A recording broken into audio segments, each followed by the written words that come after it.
In the future world, block and delete are the scariest things. Once the button is pressed, you turn into a blur of pixels. You vanish completely from someone's life. Sounds like a horror story, but there's something even worse. That day, I was about to have surgery. A nurse brought me a pre-op snack, but I complained that the toast was burned. The anesthesia started. I was supposed to lose consciousness, but I realized, terrified, I could feel everything. My soul drifted away, watching myself lying on the operating table. The doctor lifted a small sphere and placed it inside a transparent eggshell. When I opened my eyes again, a strange man was standing in front of me. He spoke to me through a microphone. He said he was the head of an AI company. I thought I had died on that table, but he smiled and said I hadn't. They had extracted my consciousness and made a copy of me, a copy living inside that shell. I couldn't believe it. I didn't understand why the real me would do this. He said he'd made me a virtual body so I could understand better. I looked around. Everything felt strange and unreal. The real me was still asleep in bed.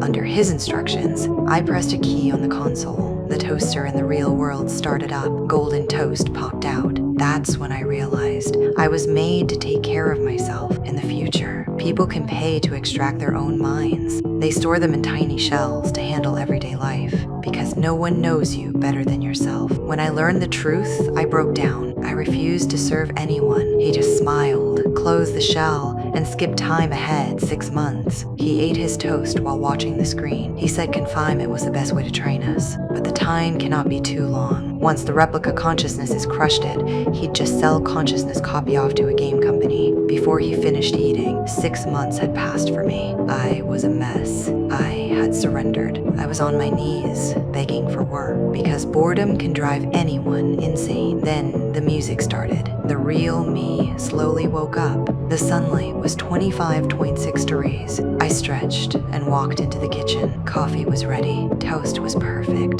The day's schedule appeared on the screen. My copy had planned everything for me. When the man finished his story, his friend stayed silent. He said keeping those copies locked away was too cruel. The man smiled softly. There was curiosity in his tone. He said people like him, the kind ones, always have the darkest stories. And under that gentle voice, the friend finally began to tell his own past.